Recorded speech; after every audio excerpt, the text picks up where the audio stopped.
ஒரு அழகான ஊரில் வெங்காயம், தக்காளி, ஐஸ் மூவரும் நல்ல நண்பர்களாக சந்தோஷமாக வாழ்ந்து வந்தார்கள். ஒரு நாள் மூவரும் சேர்ந்து கலகலப்பாக விளையாடிக் கொண்டிருந்தார்கள்.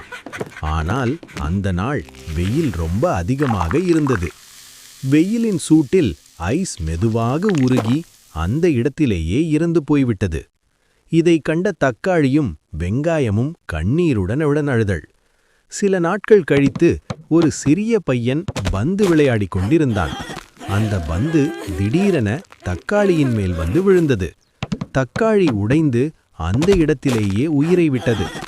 இதை கண்டு வெங்காயம் கதறி அழுதது. பிறகு கடவுளை பார்த்து கேட்டது, கடவுளே, நான், தக்காளி, ஐஸ் மூவரும் நண்பர்களாக இருந்தோம். ஐஸ் இறந்தபோது நானும் தக்காளியும் அழுதோம். தக்காளி இறந்தபோது நான் மட்டும் அழுதேன். நான் இறந்தால் யார் அழுவார்கள்?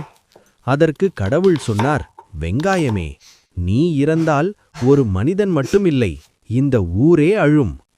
கதை சொல்லும் நீதி: சிலர் வாழ்ந்தாலும் இறந்தாலும் அவர்கள் நினைவுகள் எல்லோரின் கண்களிலும் கண்ணீரை வரவைக்கும்.